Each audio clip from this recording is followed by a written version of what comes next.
tie now. I'm being very professional now.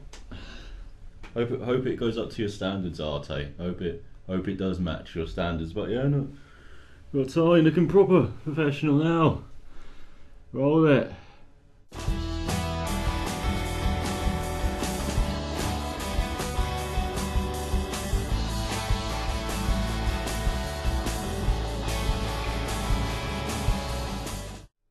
Hey, I'm Kev Kerr, Mr. Kerr, and welcome to Power Oversteer, the real motorsports talk show on the ElusiveKev channel. And today I'm pretty excited because we are looking ahead to the Indycar series, the 2013 season, after a really exciting 2012 season with great racing on the track and not such great bickering off it. But this year promises to be a bit calmer off track and be even more exciting on it. And so in this program I'm just going to talk about the calendar, going to talk about the drivers, the teams, and what you can expect from the season ahead. But first of all, let's talk about IndyCar. If you don't know what IndyCar is, it is the Premier Open Wheel Series in America. It is a spec series, unfortunately. It does have a spec sachet, I always say that wrong, with the DW12 supplied by Diara,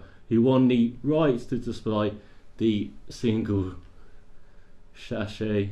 Oh, I can never say that. Just say if I'm saying it. Just tell me how to say it in the comments below. But yeah, they supply the body cell, the energy cell for the car, and the aero kit for the car as well. The controversial aero kit with bumpers covering the wheel wells to help prevent cars from going over the top and flying a bit, as we've seen at Indianapolis in recent years, unfortunately, and what we unfortunately saw in Las Vegas as well in 2011. And the car is named after the guy who unfortunately got fatally killed in that horrendous accident, Dan Weldon, who won the 2011 and 2005 Indy 500s and won the 2005 IndyCar Championship. And he resides in St. Petersburg, where the first round of this year's championship is being held. The traditional opener now for the IndyCar series. There's been a monument unveiled this week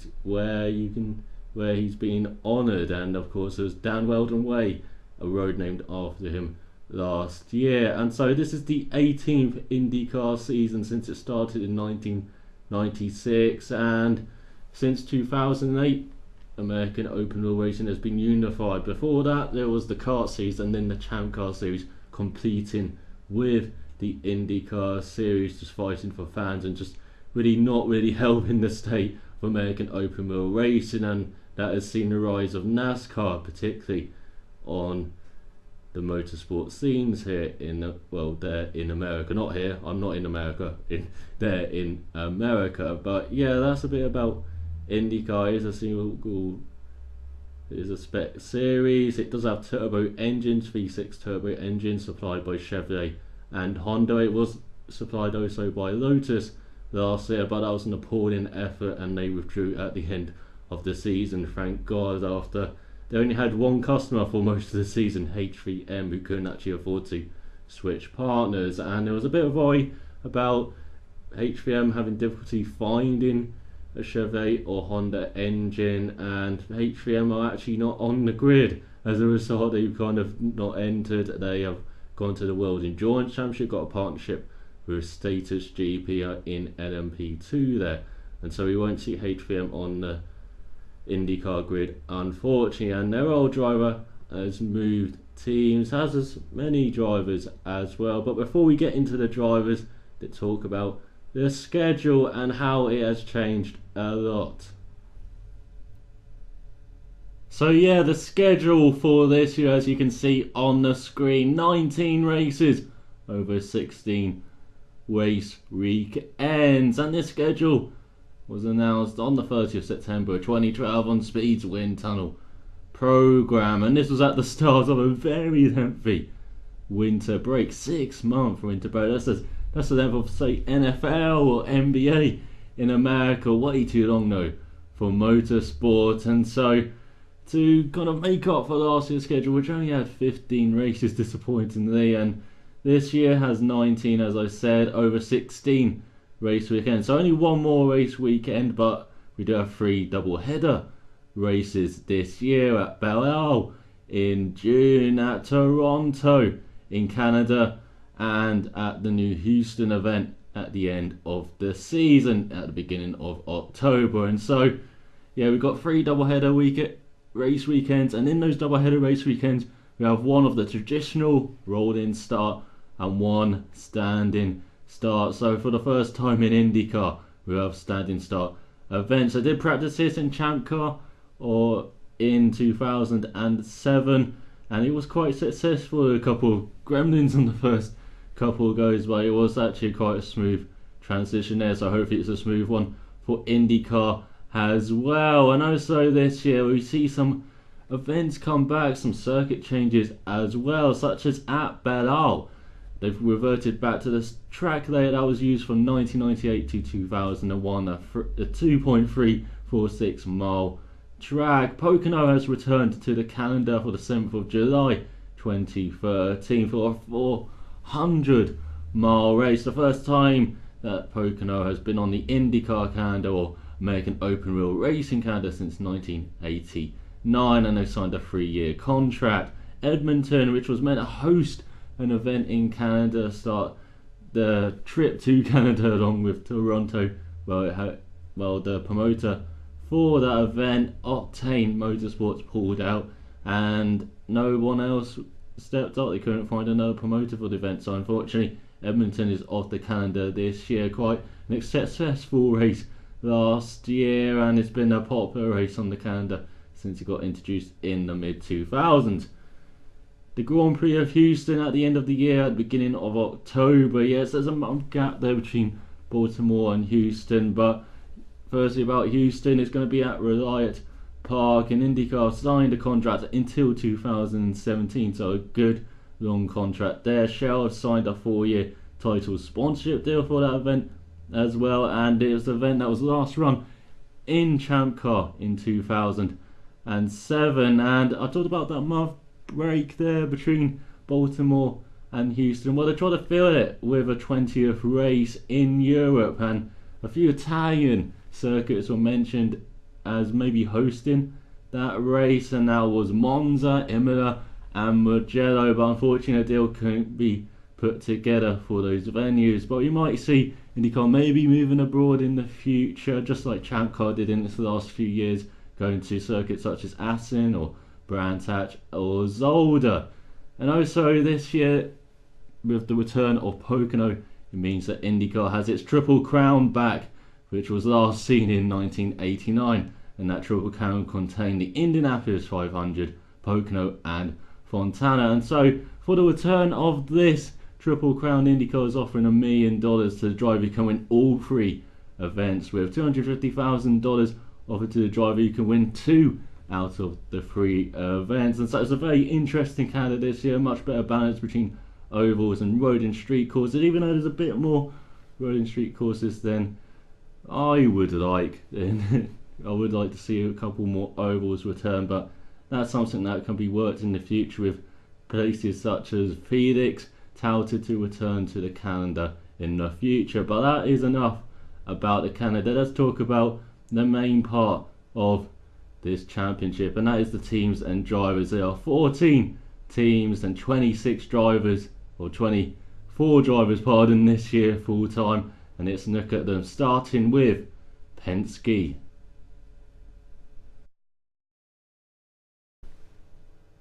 Why do I start with Penske even though Andretti Autosports were the champions last year with Ryan Hunter-Reay? Well, Penske is actually the most successful team in IndyCar at the moment. Roger Penske has won over 15 Indy 500s since the early 70s with Mark Donohue and the Unzers, and he's just been successful throughout the years, and most recently with Hello Castroneves, they're winning 3 Indianapolis 500s. But this year it seems a bit of change in the team. Yes, Castroneves is still there. Will Power, the bridesmaid, I'm not sure if he looked good in a bridesmaid dress, but he's trying to prove he's the bridesmaid of the IndyCar series. He's run the runner-up 3 years in a row, and he was on the edge of winning it last year until he spun in the early stages of the Fontana race, the Fontana finale, and that meant his title rival, who was running right behind him when he crashed, Ryan Hunter-Reay, could win that title. And so Will Power has been the bridesmaid so many times. I'm starting to wonder if he will ever win this championship. Obviously, he did come from Europe. He did do Formula Renault 3.5. He has tested with Formula 1 teams such as Minardi. And then he came over to America with Champ Car, with Team Australia, and he's done a very good job in that series. And then he came with Champ Car to Indycar in 2008 with KV Racing. Spent a year there, and in 2009 he was signed to Penske. He did a part-time deal because Helio Castroneves had tax problems, and so Will Power could fit in for a few races there, proved very successful. He won his first race in Edmonton, and so for the past 3 years he's been with Penske full time. And this year again he's going to be the favourite. Again, all the pressure is going to be on him to win this title, to finally get over the hump. But I'm starting to wonder if he will ever get over that hump. As I said, Helio Castroneves is a very successful driver with Penske as well, with 3 Indianapolis 500s, but never an IndyCar title. And I think his time has passed on winning the IndyCar title. He did prove last year to be very good as well, a lot more consistent than he has been in recent years. And of course he won in St. Petersburg, he won in Edmonton, the last race there in Edmonton for a while it seems, and so he has had a very good year last year, but I'm not sure if he's just got enough to win a title. And joining him this year is AJ Allmendinger, the Penske NASCAR driver from last year, who got caught taking drugs, and so he was sacked from the NASCAR seat, and this year Joey Logano is in that seat. And he spent the last half of last season out until he returned with FedEx Racing, I believe, and he's raced with them this year in NASCAR. But he looks like he's going to step into open wheel racing again this year with Roger Penske, and he's going to be at the Barber Motorsports Park in early April, the second round of the championship, and he's going to be at the Indianapolis 500. So a bit like Will Power, who had this part schedule in 2009. So maybe this could be a sign of, if AJ Allmendinger does well in these 2 races, it could be a sign that he might be coming on full time next year. And the man that's missing this year from Penske is Wayne Briscoe. He's been with the team the last couple of years, who had his greatest chance to win a title, I believe, in 2009, when he just messed it up on a pit exit in the penultimate round, and he just cost himself a shot at the title in the last round, really. And he just hasn't really performed as well as you would expect afterwards. With the introduction of Power into the lineup, it seems Power's become the main guy there. Before it's Briscoe and Castroneves fighting for it, and so it seems like Briscoe, who did have offers from other teams to drive, I believe Fort and Rahal were in there, but it seems like he's gone to AMS, and he drove for Level 5 Motorsport in the Sebring 12 Hours, and it looks like he's going to Le Mans this year for the first time. And the former Toyota F1 test driver, he came over to America in the mid-thousands with Champ Car and IndyCar as well, and he's had some horrendous accidents in IndyCar as well in 2005, and he's had his fair share of success. He's won quite a few races for Penske, but he's never really stood up to win the title, especially in these last few years. He's been quite anomalous at Penske, so it might be the right time for him to leave, for someone else to take that seat, such as Allmendinger, who's in an open wheel car for the first time since he left Champ Car in 2006, and the foresight team to go to NASCAR and race with Red Bull. But that's enough about Penske. They're a very strong team, will always be up there, with Power especially. Let's talk about the champions then from last year, Andretti Autosport. So from one Chevy Power team to another, Andretti Autosport won the title last year with Ryan Hunter-Reay, the first American champion since 2006, when Sam Hornish Jr. then of Penske won the title on count back from Dan Weldon, who was then at Andretti, and he won because he had more wins in Dan Weldon, and they were level on points. You can't really get much closer than that, can you, at the end of the season. But since then, for Penske, as I said, they've had Briscoe and now they've got Power. But this is the Andretti Autosport section. Should stop talking about Penske so much. So Andretti Autosport, as I said, Ryan Hunter-Reay won the championship last season. Did a fabulous job at the end of the season, as did Andretti throughout the whole of the season. They cut back to 3 cars for the first time since the mid-thousands, when they had the dream team of Dario Franchitti, Tony Kanaan, Dan Wheldon and Brian Herter in 2005. And so last year they could concentrate their resources a bit. Well, there's no distractions from Danica, who had moved to NASCAR Nationwide and NASCAR Sprint Cup, and so they could really concentrate this year. They had great chemistry, the team as well, with Marco Andretti and James Hinchcliffe there as well. Hinchcliffe getting to see that Dan Wheldon sadly would have had, and Marco Andretti's been with his father's team since 2005, and so no, it was 2006. I always get this confused because Marco Andretti came in and almost won the Indianapolis 500, much like J.R. Hildebrand in 2011 for Panther. But Andretti came in, almost won the 500, was 400 yards away.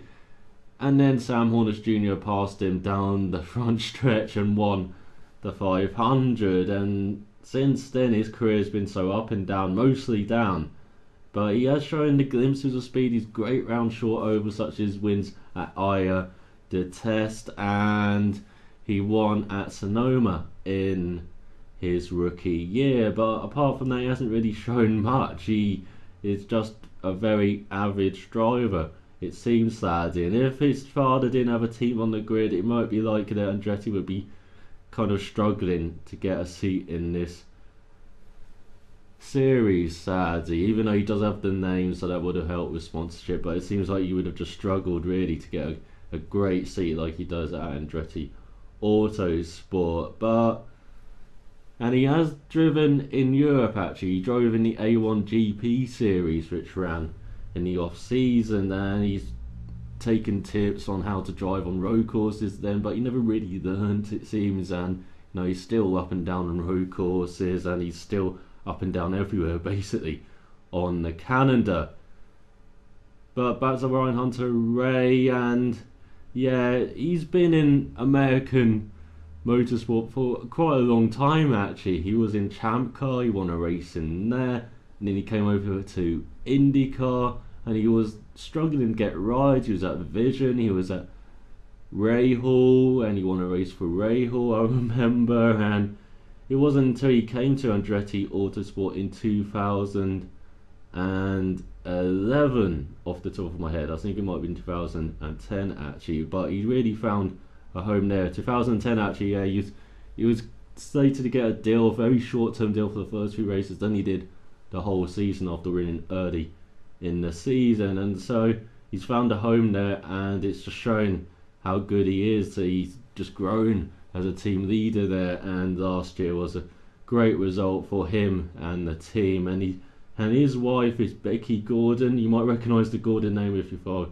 American motorsports, because she's the sister of Robbie Gordon, who used to be a kart driver in the mid-90s, and then he moved over to NASCAR as well. And most recently he's probably more popular for his goes at the Dakar Rally in the Hummer, and he's been very up and down there. He's showing great paces at stages, but he's never had the luck to win that event. And so he's Robbie Gordon, a very hot-headed guy, a very polarising guy as well, such as Tony Stewart. And so yeah, he's kind of calmed down on the NASCAR front. He's now exploring this rally raid with Dakar Rally as such, and he's a very good off-road driver, probably much better than he is on the circuits at the moment. But Ryan Hunter-Reay, as I said, has been around for long, and it's just great to see all of his hard work pay off last year. And all of the pressure is going to be on him this year, because be honest, nobody really expected him to win last year. It was Will Power's title to lose, and lose he did. And so all the pressure is going to be on him this year. It's going to be interesting to see how he handles this. For the first time in his career, he's got all this pressure on him. But The other guy, as I said, that was in the team last year, James Hinchcliffe, popular Canadian. I first got introduced to James Hinchcliffe through the Champ Car coverage on Eurosport in the thousands, and he was actually a guest commentator, a co-commentator in 2007 for the British coverage, and I didn't realise how young he was. He was a natural commentator. He was absolutely brilliant commentator. I think he was only 19 or 20 then, and it was amazing how good he was on the mic, and so that's how I knew him. But he was actually racing in the Formula Atlantic series, which was the feeder series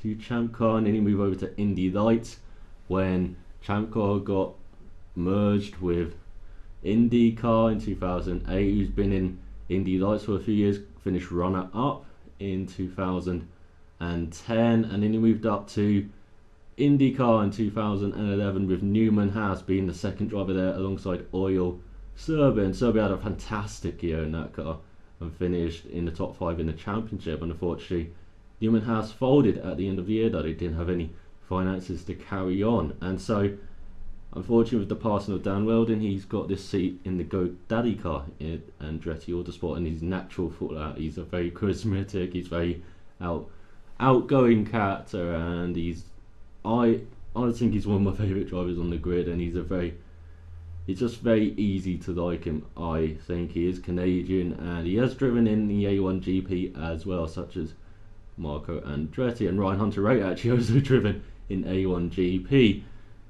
But there is a fourth car. They should have gone back to 4 cars after last year. A bit of a surprise there, and a bit of a surprise who got that seat. EJ Viso, who I first got introduced when he was in GP2. He did show glimpses of pace, and then he had a horrific accident in Man. He caught inches away from his head, hitting a retaining wall there, and his car flipped in I think it was 2007, and so he's never quite been the same driver since, in my sense. He does show speed, but he just crashes an awful lot, and his car's been running in conjunction with HVM Racing. Yeah, I'm kind of lying when I say HVM, they're not in this IndyCar this year, but they are kind of running in conjunction, but they're not running their own car, which was kind of my point with that statement earlier. So they're not running their own car, HVM, but they're running it in conjunction with Andretti Autosport, this fourth car, and it has Team Venezuela, of course. EJ Viso is from Venezuela, and as you may have seen from Pastor Maldonado, Johnny Cicotto in GP2 and F1, he is a bit hot-headed as well. He does crash a lot, and last year he showed glimpses of getting better at KV Racing, but it was just not enough really to show he's improved a lot, and it's basically just a money move. It seems that he's now at Andretti Autosport to help with the finances there, and I'm not expecting much from EJV, so I'm not expecting much from Marco Andretti. Maybe a top 10 finish in the championship from Andretti, but I think it'd be close to the 15th in the end. EJV, so I think it'd be close to the 20th in the end, but it's all going to be on Ryan Hunter-Reay and maybe James Hinchcliffe, who had a great start last season but then just tailed away in the second half of the season. But that's Andretti Autosport, run by Michael Andretti as well, who I think is known to F1 fans as that other guy in the 93 McLaren before he got sacked. And I could talk for ages about why that happened, but yeah, he's the son of Mario Andretti, who's the 78 F1 champion as well. And before my throat goes, let's talk about the other teams. Let's talk about Chip Ganassi Racing. So, Chip Ganassi Racing, well, if Roger Penske is the Darth Vader of this series, Michael Andretti is the, I'm not sure, I'll say Han Solo of this series, kind of. Then Chip Ganassi is the Tony Soprano of this series. His team have always been up there since the return of Dario Franchitti from a failed adventure in NASCAR in 2007, and since 2008 he's won 4 titles on the trot from 2008 to 2011 until Ryan Hunter-Reay won last year. And last year, Franchitti, he really struggled to adapt to the DW12 because it really does require left foot braking, and he's used to the old way of doing right foot braking. So he's had these special pedals made for right foot braking, which make it easier for him to switch the foot across and make it easier for him to do it his way, and so he really struggled to adapt to this car, and it didn't help that he had some failures, such as throughout the year when he qualified on pole in Iowa, I think it is. I always forget about these different oval races. It might have been Texas actually, but yeah, he qualified on pole somewhere and retired before the race even began because of engine issues, and he was a bit unlucky at times, but he also just couldn't really perform with this car. He did win the Indianapolis 500 though, and if there is one race to win during a season, it always has to be the Indianapolis 500. So he did win that one, and you know, he did perform a bit strong in the ovals, and it was really the road courses that kind of messed him up a bit. But he should be stronger this year, a year with the car, a year that he's had with the DW12, and I expect him to be much stronger with the Honda power team, the best Honda power team. There were a bit of struggles in pre-season testing. You know, the Honda power plant really didn't match the Chevrolet power plant, but Honda were like, no, calm down, we've got this under control here.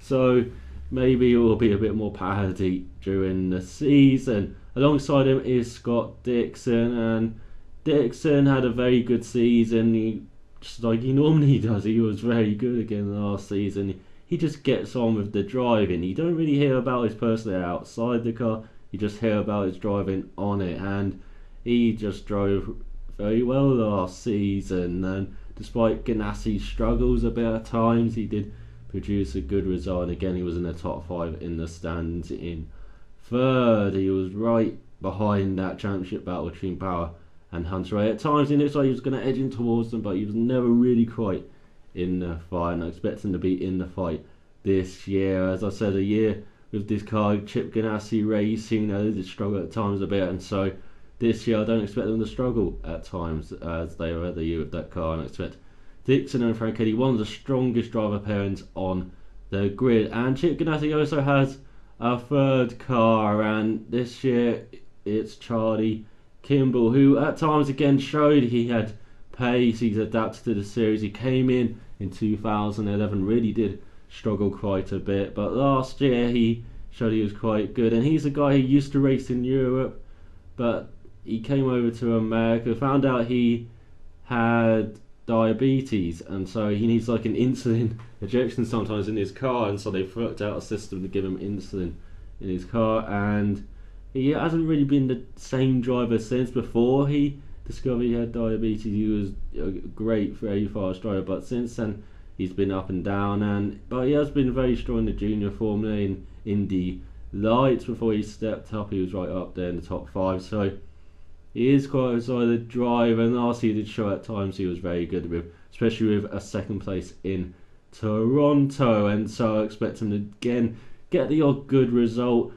but he might struggle that he doesn't have a teammate at kind of the Ganassi B team, which is, he was with Graham Rahal last year in that B team, and so he's kind of on his own now, and he does have the help of Franchitti and Dixon, very experienced guys who have been in this series for over 10 years now, or in American Open World Racing for over 10 years now, and so he does have great experience to learn from, and I expect him to maybe grow a bit during this season and continue the glimpses he showed last year of being a very good driver, and I always expect Chip Ganassi to be right up there. And so that's about the big three. That's about Andretti Autosport, Chip Ganassi Racing, and Team Penske, and Roger Penske, Michael Andretti, and Chip Ganassi. And Chip Ganassi, he runs in Grand Am as well, always up there in the 12 hours of Daytona, or the Rolex, 24 hours of Daytona.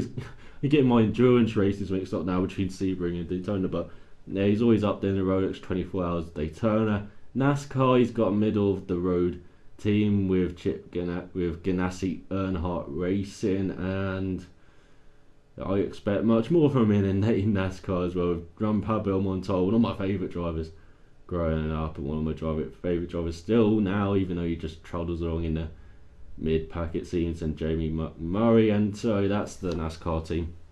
Don't want to talk about them in this IndyCar series preview, because this is all about IndyCar, of course, so we want to talk about that. And Chip Ganassi used to actually race in kart in the 80s. He had couple of serious accidents as well, and he never really was a great performer as a driver, but he's a great performer as a team owner, and he's been successful, as I said, in quite NASCAR and IndyCar and Grand Am. And so that's a bit about Chip Ganassi, and let's talk about the rest of the teams after this big three. And I'm going to go in alphabetical order now, just to make it a bit easier. So the firstly is about a legend who owns a team, AJ Foyt Enterprises. So AJ Foyt Enterprises. Now, if you haven't heard of the AJ Foyt, you probably haven't been following American motorsport, but he is the legend in American motorsport, even more than Mario Andretti, because he has won in anything and everything you can in America. He's never taken the jump to F1. He's always stuck to American open wheel racing mainly. He's done NASCAR, he's done midget racing, off-road racing, he's done USAC, he's basically done everything you can drive in America, and he's won the Indianapolis 500 4 times in the 60s and 70s, and he kept driving until the early 90s until he finally gave up, and he's been owning the team since then in AJ Foyt, and he's won the title. He's won the Indianapolis 500 with Kenny Brack in the late 90s, and since then he's been up and down. He's mainly had a one-car team, and this year he's having Takuma Sato in that team, the Ray Hall Letterman guy from last year, who almost won the Indianapolis 500 but binned it on the first turn of the last lap. And Takuma Sato, he really should have done better. He chucked away so many top 10 opportunities. His pace was the top 10 all the time in that Ray Hall Letterman car. He really did show what experience does, of course, with the Honda power plant as well, and so he really should have done much better than he did. He was always up there when he was on the track. He came second in Edmonton, was catching Ayo Neves in the last 10 laps, but just didn't have enough, and it was a great battle between them, man. Sato, he's this exciting driver, won many fans for his driving in the Indianapolis 500, and then he kind of settled the title as well in the last race in Fontana. He crashed on the last lap, would you believe? The other flags came out, and so they hold position, and Hunter-Reay was in a position to win that title when Ayo Neves, who had pitted on fresh tyres late in the race from Penske, a great move from Penske because there was a stoppage, and so he was under the safety car. He was coming through on these fresh tyres, and he's almost up there with Hunter-Reay when Sato crashed, and so he would have been really interested to see if Cashinez would have taken that spot away from Hunter-Reay, would have given the title to his teammate Will Power. But enough about last year, let's talk about this year. Well, we can talk about a bit about Sato in F1 as well. I've known Sato since British F3 when he dominated the title in a Carlin Motorsport car, I believe. He won the title from Anthony Davidson, his former teammate at Super Aguri in F1. Of course, he then stepped up to F1 with Jordan in 2002, got a brilliant 5th place in Japan, but it wasn't enough to retain his seat, and so he spent 2003 on the sidelines. Yes, he did, and he went to BAR Honda, and Honda were taking over that BAR team, and he was the test driver there, or reserve driver, until Jack Villeneuve got fired late in the season. So again, he did the Japan Grand Prix. Again, he got some points, and so he stayed for 2004. And that car was brilliant from Honda, the second best car on the grid behind the Ferraris. Unfortunately, he didn't really deliver as much. He did get a podium in Indianapolis, and he got a front row start in the Nürburgring, I believe. And so he did show glimpses of pace. 2005 was awful though for him. He only got a point, if I remember off the top of my head, because he had so many engine failures, so many failures on his car. He only got a point in the end. Rob Button got 30 odd, and so he was kind of booted from that team, but Honda kind of like him. He's their favourite son over there. He was at that time, and so Super Aguri was created, and Super Aguri Honda, with Honda investing money in this team, and so they hired Sato, and it was a quite an odd arrangement of drivers alongside him in 2006. I think Frank Montani, Sakan Yamamoto, Yuji Ide, of course, in the first 4 races, this Japanese GT driver who just barely qualified for a super license, and then he had his super license removed after 4 races, and so we didn't hear from him again. And so he was paired with Anthony Davis in 2007, and that Super-Go was a great car. It was a midfield car, and Sato scored the team's first points in Spain. And then, of course, if you know modern F1, you know about his drive in Canada in 2007, passing Fernando Alonso in the last set, despite Alonso struggling with the tyres. But Sato just took full opportunity and came 6th in that race, even though Anthony Davidson was set for podium, it seemed, until he hit a gopher, I think, or beaver on the track, and unfortunately it changed his wing. The Super Go team weren't expecting him in the pits, of course, and so that really just ruined his race. And Anthony Davidson, that was probably his best chance of getting points in F1. And then 2008 came, and the team struggled with finances when Honda withdrew their backing, and so they shut after the Spanish Grand Prix in 2008. And then he kind of had a run for the Toro Rosso seat alongside Sebastian Buemi in 2009, but Sebastien Bourdais won that shootout and so got in that seat before he got fired by Frank Tost mid-season, and then we had Alguersuari and so. But Sato, he decided to take the year off, and then he went to America, and then he drove hard and aggressive, but he made many mistakes like in his early years in F1, unfortunately, and so that's been his curse in American racing, just making these mistakes. And hopefully this year he can finally get above that. As I said last year, he had a great pace, but he just made too many mistakes, too many crashes. So over this year in the one car team, he can do that with AJ4. Last year in AJ4, they had Mike Conway. They got a podium in Toronto, but there wasn't much to write home about, sadly. And in the last race, Conway in Fontana, he was like, I'm not driving on ovals anymore. And so Conway, he kind of got removed from that team, and Ring Cunningham drove in that Fontana finale. And so they replaced him with Sato this year, and I do expect better from Sato than Conway last year, but again, I don't expect Sato to get into that top 10. He might have great pace on occasion, such as in St. Petersburg this weekend. In practice, he's shown great pace, but over the whole season, I expect him to make more mistakes again and show great pace again and be really frustrating to follow. And so that's a bit of a short history on Sato in AJ4 and this one car team. Let's talk about Barracuda Racing, another one car team. So Barracuda Racing, another Honda powered team, and they now have one car with Alex Tagliani in it, the Canadian veteran of American Open Wheel Racing. He's been in American Open Wheel Racing for just under 15 years.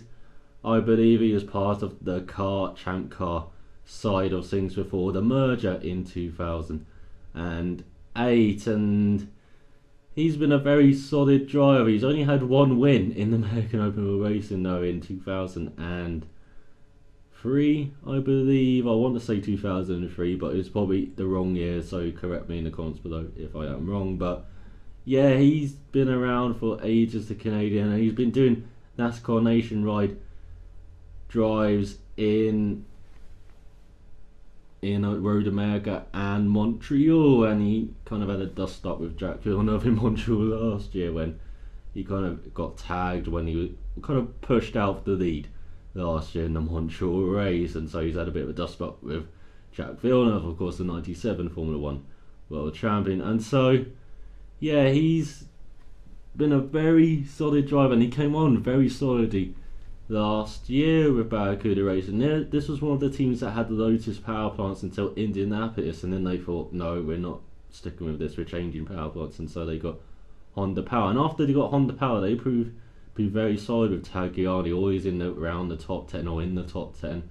And so he was very racy in Fontana as well, very up the front and very taking the high line and being grazing the wall at times as well. He's very, very aggressive outing from him. Unfortunately, I think he had to retire in the race, but yeah, it's very good signs for this year. And I think with Tagliani, again, another veteran in the one car team, much like Sato, I think he will do very well this year. I think he he could edge the top 10. He could be one of those surprises at a couple of races this year, such as in Toronto. Toronto last year was quite manic, and I guess if the race is manic again, he could be really up there fighting for the win actually. I think he can be that strong in this one car team. And this one car team is run by Brian Herter Motorsport, Brian Herter Racing, and Brian Herter, as I said, was part of that dream team in Andretti in the mid thousands, and after he kind of unfairly got kind of booted from that team, he's kind of retired from racing and set up his own team now, and he won the 2011 Indianapolis 500 with his great friend Dan Weldon, and in 2012 he entered the series full time with Tagiani, with the backing of Barracuda, as Barracuda Racing kind of gives it its name. And so yeah, I expect him to do very well with this team this year. And Brian Herter, he was a racer before in Andretti. He was a racer in kart and IndyCar as well, and so yeah, I expect this team to be one of those dark horses like Smith Hamilton were last year. But next up after this is Coyne Racing, and under Honda powered team. So Coyne Racing, the plucky privateers, I guess you would call them the Jordan of IndyCar, and it was great to see last year when they won at Texas with Justin Wilson on an oval. You never really expect them to fight for wins on the oval. You expect Justin Wilson to fight for wins on road courses, but he won in Texas after Graham Rahal made a mistake late in the race in his Chip Ganassi racing car, and so Justin Wilson took advantage of that. He was catching Rahal, in the last few laps, and Rahal kind of buckled under the pressure. But that was an illegal win actually in the end. The car had a legal parts. They did something that they were told not to do, and so it's kind of weird that that win wasn't stripped from them and handed to Rahal. But that's a quirk of the system in IndyCar, I think. So but it was just nice to see Coyne Racing win, and they have Justin Wilson again this year. It's great for the team that Justin Wilson is with them. He's a very experienced driver. Of course, he won the F3000 title way back in the early thousands, and then he was at Minardi in 2003 before he moved to Jaguar later in the year when they fired Antonio Pizzonia. He got a point in America, and he had this great funding scheme he was managed by Johnny Palmer, who owns MSV, I think it is, or MSA, who own a number of circuits in Great Britain such as Brands Hatch. And so yeah, he was managed by Johnny Palmer and had this great scheme where you invested in Justin Wilson. I'm guessing that is his fan club outside, but yeah, they invested in Justin Wilson. You kind of invested in him, and he had this great scheme. But unfortunately, it wasn't enough to keep him in F1, just because he was actually a very tall driver. He's over 6 feet, and if you're over 6 feet, you're struggling to get a drive typically in F1 because these cars are very small and they're made for smaller drivers. Really helps with aerodynamics, of course, as well. And so he's gone to America. He's kind of another refugee from F1. He's come to American open wheel racing, and he was in Champ Car for a few years. Finished runner-up in the last Champ Car Championship in 2007 to Sebastien Bourdais, and he was with Rouge Sport, I believe, then. And then he came over to IndyCar and he joined Newman Haas Racing, the legendary Newman Haas Racing team, and won in won in Detroit in 2008. And so he's had a mixed few years. He was with Dry Rainbow as well, and then he had quite a bad accident in mid-Ohio. Well, it wasn't really that bad. He just landed really stiffly on the back of the car there, like that. And so on the old cars, they didn't have all this padding around the cockpit, and so it really hurt his back, and he was out for the season. And so after that, he was kind of uncertain where he was going to be, but he ended up at Coyne again in 2012, and he won Coyne's first race as well at Watkins Glen in 2010 off memory. It probably was 2009 actually, but it was one of those years. So yeah, he's been very strong with this team. He's with his engineer as well, Tim Papas, I think it's called, from those years as well. And so they are a very strong partnership. I don't expect Wilson to actually break into the top 10 in the championship. He won't challenge for the title, won't ever challenge for the title. Unfortunately, I believe he's one of those drivers who deserves a run in the top 3 of Ganassi, Andretti or Penske, one of those cars. And he was touted for that Penske seat that's kind of been left open.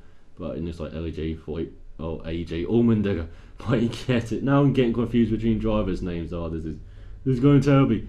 No, but yeah, Justin Wilson, very veteran, and actually his brother Stefan Wilson, who's been in Indy Lights the past few years, he actually tested that Coyne car in the off season. But he's joined by Anna Beatrix in the first race of the season, and Beatrix might race in Brazil again like she did last year, and she hasn't really had a full-time run since 2011 when she joined the series with Brian Reinbold, and she was successful in Indy Lights, finished top 3 one year, and she's won a few races as well. And so she's a solid driver, and I don't think she will challenge Wilson, but mainly due to lack of seat time as well, that doesn't really help her. But I think she will be solid on her debut here with this team in St. Petersburg, and I expect Wilson to be up there at all road courses and maybe a few ovals again like last year. But that's Dale Coyne Racing. Dale Coyne, the owner, it's very much a family-run team. Him and his wife kind of run the team. And Dale Coyne was a racer in the 80s in kart as well. Another one of them, along with Chip Ganassi, and so he's been around this championship or around American Open Wheel Racing as a team for over 20 years, I believe. So he's been around for a long time. But yeah, it's always great to see Dale Coyne Racing do very well, and I expect them to do well with Justin Wilson at certain circuits this year, such as Mid-Ohio or Barber Motorsports Park, or maybe even Reliant Park as well, or Sonoma. So that's Dale Coyne Racing. Let's go to Dragon Racing. So Dragon Racing, not quite as fiery as the name suggests, owned by Jay Penske, the son of Roger Penske, who's kind of an entrepreneur in California, and so team run in California, but they are Chevy powered. There we go. Yeah, they are definitely Chevy powered, and so yeah, they have 2 cars in the team. They have Sebastian Vettel and Sebastien Bourdais, so Team Seb this year. And Sebastien Bourdais, I think we know his backstory a bit, but if you don't, he was in F3000, won the championship there, I believe, in the early thousands, and he was a kind of test driver for Arrows a bit before they folded. He kind of almost got a seat there at the team and would have got it the next season, I believe, if they didn't fold. And then he went to America. He went to Champ Car and he won 4 straight titles from 2004 to 2007, and eventually he got his F1 chance with Toro Rosso, and that didn't go to plan at all. That first season he had this guy called Sebastian Vettel alongside him, and it was not a good rookie year to kind of learn with, especially in Monza as well, where Vettel got pole and won and kind of announced himself on the scene. And Bourdais did a very good qualify. He qualified 4th there, but unfortunately had electronic issues at the start of the race, and so he's always a lap down, but did have a very good race pace as well. Would have been right up there, I'm sure, if he didn't have those problems. And in Belgium he was in the running for a podium until on the final lap he was overtaken by drivers who had pit for wet tyres, such as Nick Heidfeld, Fernando Alonso, and including Vettel as well, and Robert Kubica. And so he finished 7th in the end. He kind of cried afterwards because he was really batting for his seat.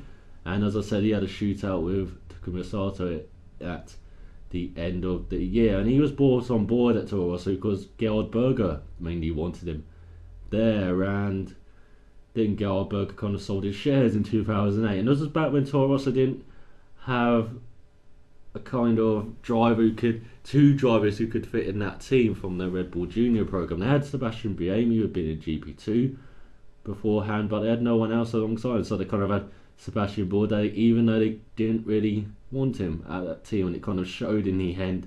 Bourdais did get some points in Monaco. He drove a great race to get 8th, and he was actually level with Biemi. They were kind of level in performance as well, and in the end Bourdais got sacked after the German Grand Prix, and then Alguersuari came in from Hungary, and he went back to America afterwards. He drove in 2011 with Dale Coyne, did some great performances there as well on the road course. He drove a few road courses, got top 10s in Edmonton, I remember, and in 2012, last season, he got a full-time ride, well, almost a full-time ride finally, with Dragon Racing, and he did very well on the road courses. He didn't do so well on the ovals, and in the end, after kind of midway, they kind of had to drop it to one car, and so Katherine Legge, who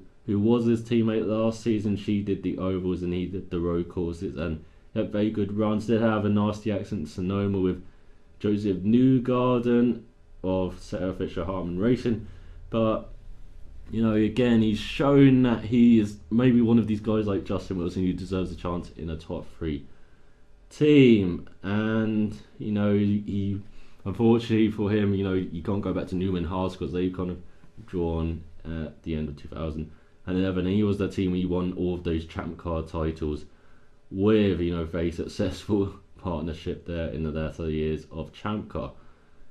But Bourdais, you know, he's getting his man to prove, and again, he'll be always up there on the road course along with Justin Wilson, so it'll be interesting to see how he does. And last year, as I said, he had Katherine Legge, the Briton, who's been in America for a few years, and she won, well, she didn't win, she won races in Formula Atlantic, the feeder series to Champ Car, before she stepped up in 2006 to Champ Car, and maybe a bit premature because they kind of billed her as like the Champ Car version of Danica Patrick, it seemed, and then she had a nasty accident in Road America, and unfortunately she walked away from that unscathed, and that's kind of a highlight from those years. Unfortunately, she didn't really have the pace to perform. She, in 2007, she kind of had top 10s, but it was mainly due to the low grid count there, and so she went to DTM in 2008-2009, never really shone. She was quite at the back, along with Susie Stoddard, or Susie Wolff as she's now known, the Williams development driver, I believe her title is, at the team there, and Susie Wolff is still in DTM, and she had 2011 off, and then she came back in 2012 with Dragon, with True Car sponsorship, and fortunately, you know, as I said, the team went to one car around the middle of the season, but she did perform well, and Fontana got a top 10, just off a lap off the winners in the end. See, as I go along in this preview, my words are getting harder to come out, unfortunately, but yeah, that's unfortunate that she couldn't retain her seat this year with her sponsorship, and Sebastian Vettel is now at that team. And Vettel, he was in Indy Lights last year with AFS and drove a couple of races with the AFS Andretti Autosport partnership, such as the 500, Indianapolis 500, and he was with Conquest Racing before then in 2011. Had a tough, difficult season because Conquest, they're not renowned as the most strongest team on the grid, or were renowned as not the strongest team on the grid. Conquest Racing now in ALMS in the P2 category. But yeah, he kind of struggled with Conquest, so he went back to Indy Lights. He was in Indy Lights before then. And last year, being not in a Smith Motorsport car, and Smith's Motorsport, they kind of dominate Indy Lights, and so not being in that, he didn't really fight for the title. He did show great performances on occasion, and so maybe this year with an experienced guy at Bourdais alongside him, I expect him to do quite well. But before I ramble on for much longer, I do expect Dragon to do quite well as well, especially with Bourdais. And so let's move on to Ed Carpenter Racing.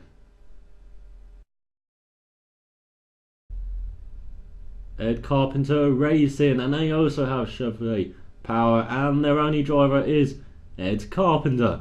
Who would have thought it? And Ed Carpenter won the season finale at Fontana last season, and he's a very strong oval driver. Was up there in the Indianapolis 500 as well before having a spin in the latter laps, and he's always been a very strong oval driver and one of the worst in the series on the twisties on the left and right turns, and so don't expect him to do well at all on the twisties. And it was kind of rumoured there might be a second car for him this year with someone who's good on the road courses such as Mike Conway, but in the end he's just stuck to the one car team with himself driving. Ed Carpenter Racing, well, he doesn't run the team by himself, he has Rob Walker alongside him. He's been in American Open World Racing for quite a long time, very good team manager, very experienced team manager, and he runs that team alongside Ed, who's a first time owner. And Ed Carpenter is actually a relative of Tony George, who created the split in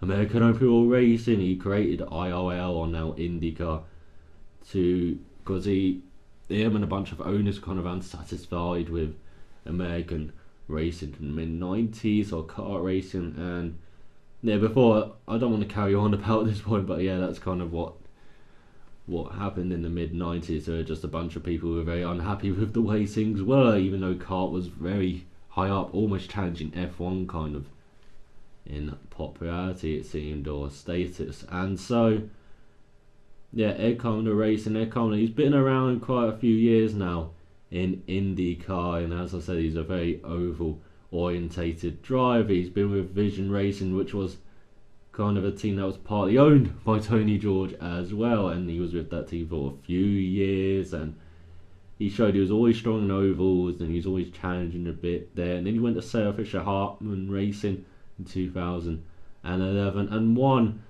Sarah Fisher Hartman Racing's first race and his first race in the series at Kentucky in 2011, and in the record books the last race of that season. And so it was a great springboard for him to actually start his own team last season. And it is said that Tony George might be a bit in the background helping with the team, but don't know for certain, so I don't want to spread untrue rumours. But yeah, he's got a great setup there with, as I said, Rob Walker, and who used to run Team Australia, Will Power's team, in Champ Car as well, in the latter years of Champ Car. And so that is a very strong lineup there, and I expect Ed Carpenter again to challenge on the ovals, maybe be a dark horse for the Indianapolis 500, and definitely be up there in Fontana in the season finale. And I do wish him well on the ovals, but as I said, on the roads and street courses, he's not really quite there.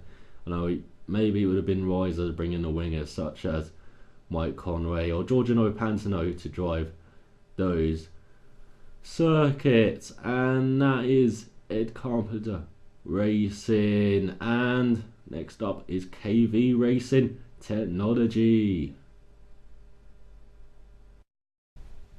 So KV Racing Technology, I said, an old Champ Car team. They were PKV Racing in their final year in Champ Car, and then they moved over in a merger and became KV Racing. And it has Jimmy Vasser, the 1996 kart champion, at their helm, with Kevin, I can't say his surname, I'll put it on the screen, but yeah, he also owns the team, so yeah, hence KV Racing Technology, again a Chevrolet powered team. And they have a great lineup, I believe, this year with Tony Kanaan and Simona Di Silvestro. And Tony Kanaan, he really is a veteran of this series, was in kart, and then he came over to IndyCar with Andretti, and he won the 2004 championship. Didn't win the Indianapolis 500 though, he's never won the Indianapolis 500, even though he came third last season.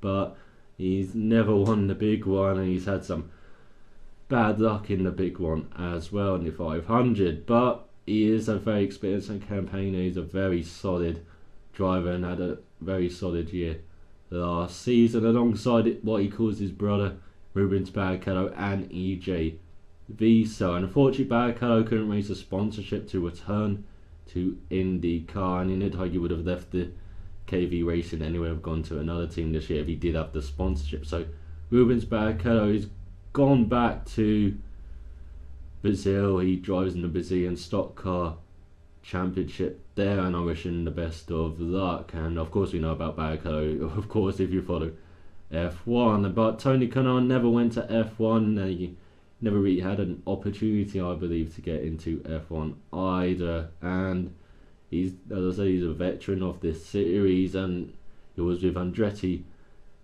Autosport, Andretti Green Racing, as it was known back then, for a number of years until he joined KV Racing last year. And so I expect him to do very well again this year. Maybe challenge for victories this year. He's never won a race with KV Racing, but I do expect him to really challenge for victories this year. And his car is run in partnership with SH Racing this year, and KV Racing are going to strip back to a 2-car team again, like when they entered the series, because EJV, so I think he probably ran up a repair bill bigger than his sponsorship last year, so he probably wasn't really worth it to run the 3rd car. But you know, again, like Andretti Autosport last year, maybe with one less car they can concentrate the resources better and get behind Rudy Kanaan and maybe push him forward as well. But that doesn't take anything away from Simona Di Silvestro, who's been with HVM Racing since entering IndyCar in 2011,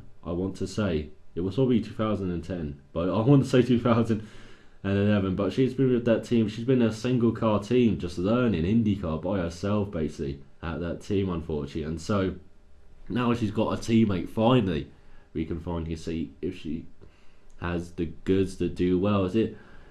She came in with a bit of reputation, with potential, and maybe we won't see that potential fulfilled at HVM Racing. But now, maybe with KV Racing, a very good teammate in Tony Khan, she will fulfill some of that potential this year, maybe extend it further next year. She'll be in the 78 car, in the 11 car. And so, yeah, that looks like a very good lineup on paper. Maybe Simona Di Silvestro can, you know, get some top 10s, maybe even maybe a top 5, maybe fight for that.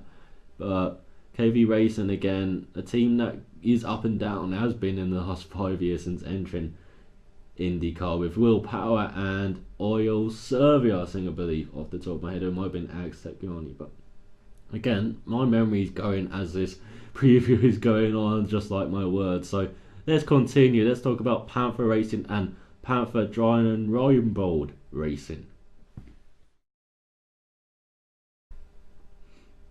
So Panther Racing and Panther Dryden Roybold Racing, they're both Chevrolet powered cars. I knew that word was there eventually, but yeah.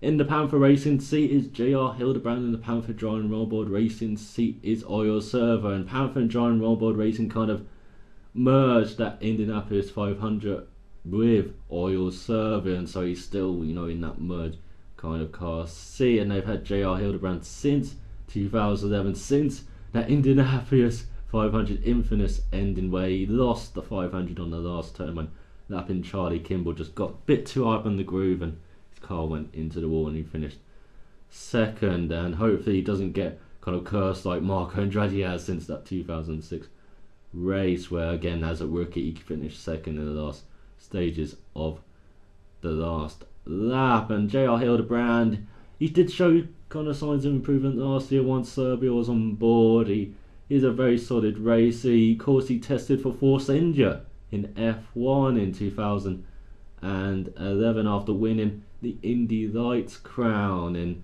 2010, and so he kind of had that F1 edge in 2010, but in the end I think Paul di Resta got that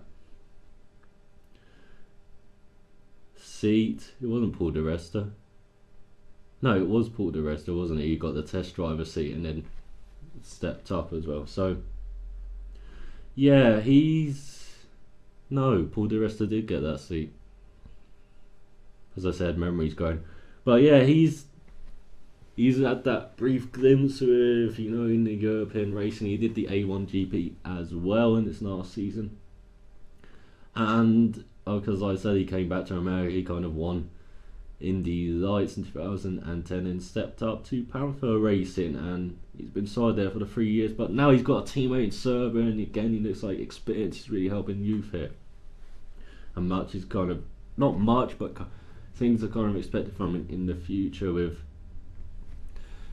Serbia alongside him. And always Serbia, he's been a veteran, much like Alex Tegani of Mercury Racing for the past 15 years it seems, and again he's really won races, I believe, and he's been with Newman Haas, he's been with KV, as I say, he's been all over the park. And in Newman Haas in the last year in 2011 he finished in the top 5 in the championship, didn't win a race but he's incredibly consistent and he brings such great experience. And again last season he was kind of getting on consistent runs and he kind of fell apart in the last part of the season, but I do expect him to be very strong again and maybe challenge for a top 10 in the championship, with Hildebrand maybe again challenging for the top 10, maybe on the edges of it, just behind him. But I do expect Serbia to really lead that team well, and Serbia drivers to really look out for next year, to maybe even fight for a couple wins as well. But yeah, that is Panther Racing, owned by John Barnes, I believe, and Panther Racing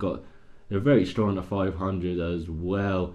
I mean, second with Hildebrand, second with Weldon 2 years on the trot before them, and second with Vitor Meira in 2008. So expect them to do really well at the 500. And so that's Panther Racing, Panther Driving, Ron Board Racing. Let's talk about Rahal Letterman Lanigan Racing. So Rahal Letterman Lanigan Racing. If you recognise the Letterman name, that is David Letterman, the talk show host in America who owns the team.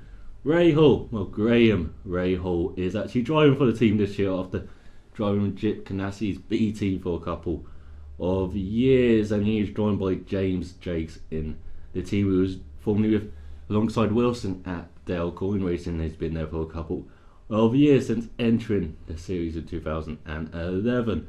And James Jakes used to actually drive in GP2 as well before that. And the Englishman, nothing to write home about Pacey. He's got good sponsorship as well, and so that's mainly why he's kind of in the series, unfortunately.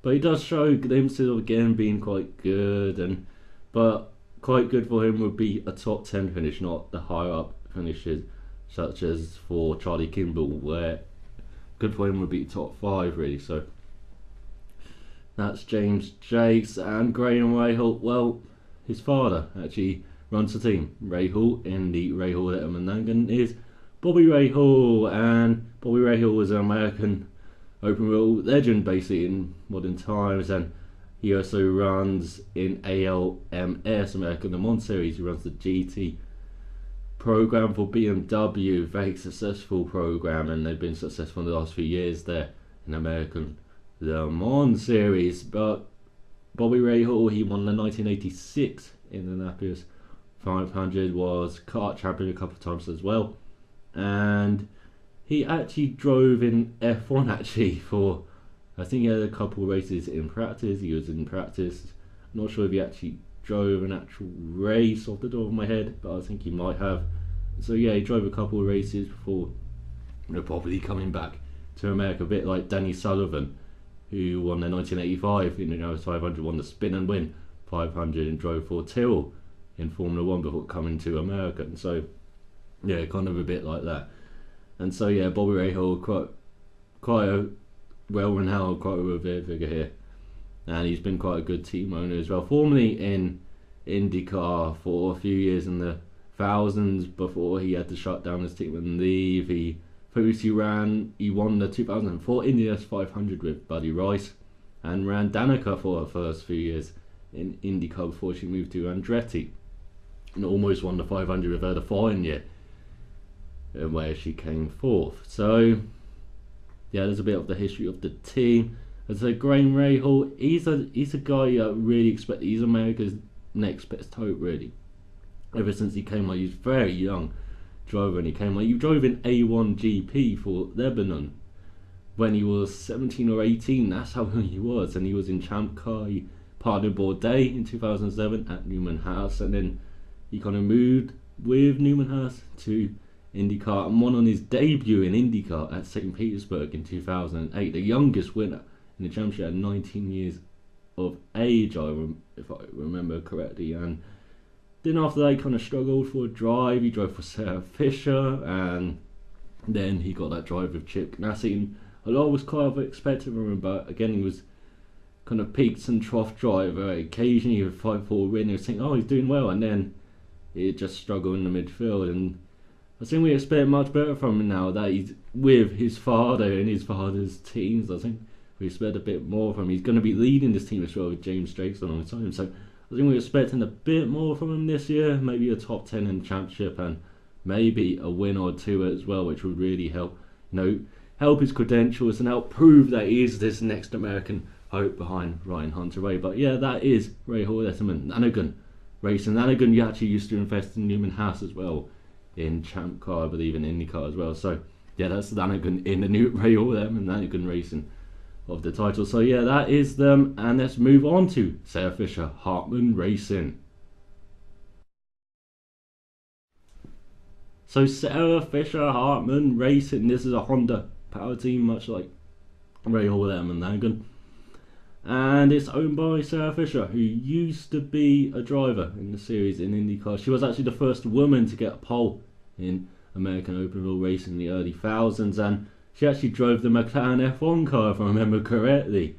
And she was kind of the Danica before Danica, and then when Danica came, she kind of dropped off the spear and she kind of struggled for drives, and then she eventually set up her own team, and she drove for her own team for a couple of years before retiring from driving, because it's too much to drive and run a team. As I think Ed Carmona found out, that's why he's got this great manager who helps him run the team there, and same with Tony Stewart in NASCAR. So yeah, she's retired from driving, and she also has a young family as well with her husband, and her husband also helps with the team running as well. And Hartman is a local businessman, I believe, who's invested in the team, and she has a workshop right next to the Indianapolis circuit, or Indianapolis Motor Speedway. She's right on that street that's next to it, and so she's got a great base there and great investment there, and finally she's kind of secure in finances, and looks very strong for the future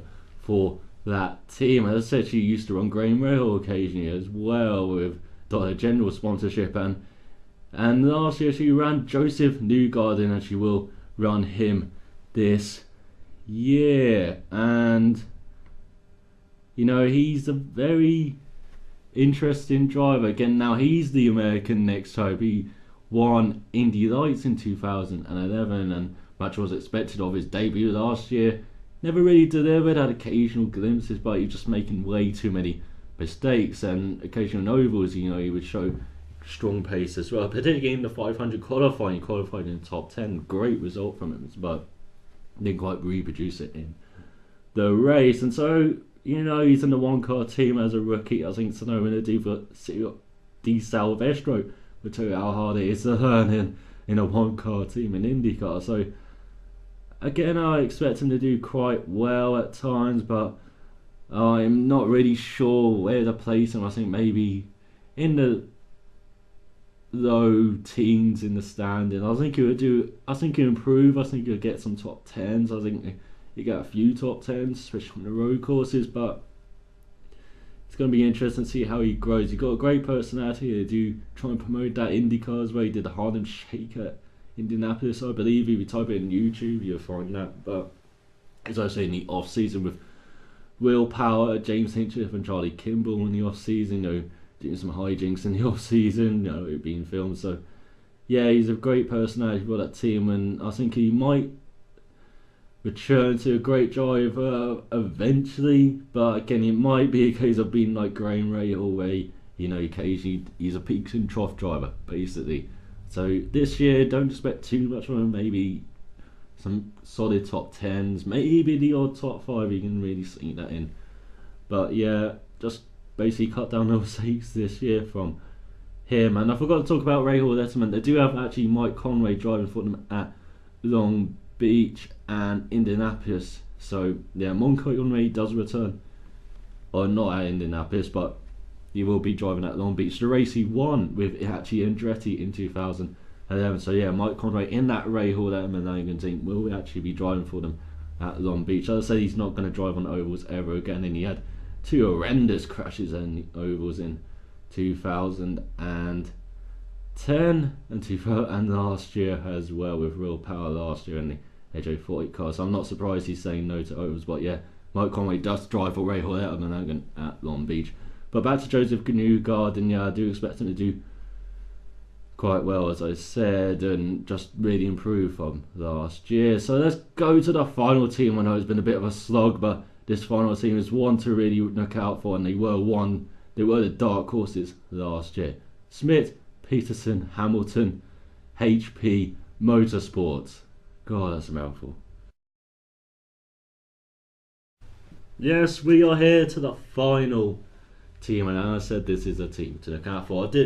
If you're wondering about the Smith, yes, that is Smith's Motorsports from Indy Lights. As I said, the team that's kind of dominated Indy Lights in recent years. And the Hamilton, well, that is Davey Hamilton. He used to be an IndyCar driver. He did occasional guest appearances and ovals in recent years, and he was actually quite a good IndyCar driver. But he had a massive accident, I believe, in Kansas. He really shattered his legs, and unfortunately he's never really been able to drive on a road course since, because there's too much pain there, and the mobility as well is not quite there. And so yeah, he's been a solid guest oval driver in recent years before finally hanging up his helmet, and so he part owns the team with Sam Smith, again a former IndyCar driver. Unfortunately got paralysed in a crash at the Disney World Raceway or Speedway. Yes, there was a raceway at Disney World, and unfortunately he had a massive crash in 2000, I believe. And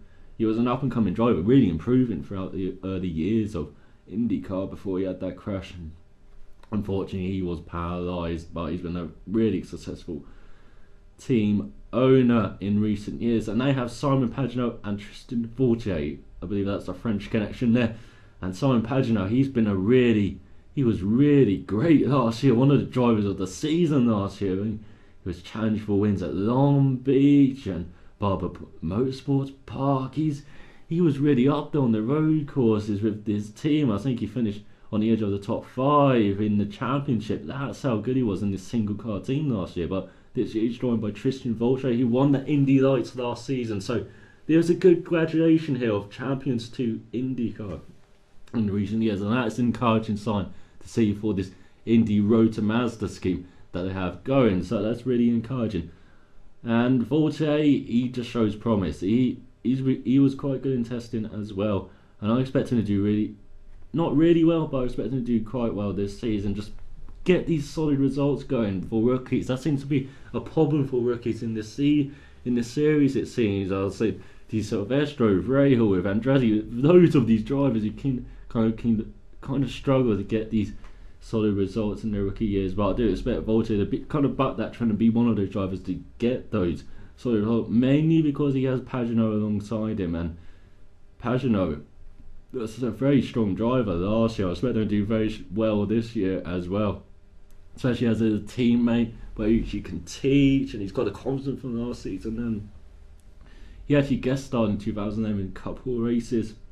As I said, I think Justin Wilson was injured, and so he did a couple of races, and he was in American Le Mans Series since the split in 2008, and he kind of won a couple of championships there with Defran Motorsports and P1, and he was on the edge of joining Peugeot, I believe, before they folded their World Endurance effort before it actually began in 2012. And so yeah, he's a very strong sports car driver, and he actually was in Champ Car for a couple of years at Team Australia alongside Will Power in 2006, 2007. So he's just a very strong driver, a bit like Bourdais, but just doesn't have the results of Bourdais to back that up. And I think he will be very strong this year. Expect him to really challenge on these road courses, and maybe the street courses as well. Not on the ovals, because he does have this European background as well, and he doesn't really show as much pace on the ovals, but he did show the occasional good pace, but not consistent. But yeah, I really expect that team to be very strong. They're powered by Honda as well, and that is the last team. I can finally take a breath. I can finally say that is the 2013 IndyCar Series preview. I do hope you enjoy it. I do hope you actually learned a bit about IndyCar, and I do hope you maybe tune in internet always to on Sunday or today, tomorrow. I don't know when I'm gonna put this up, but I think that's later today. So yeah, I really do hope you enjoyed this preview, and I hope you're gonna enjoy my review of this weekend of the IndyCar race and the F1 race at Malaysia. But I hope you enjoyed this for watching. So till next Power Oversteer, cheerio.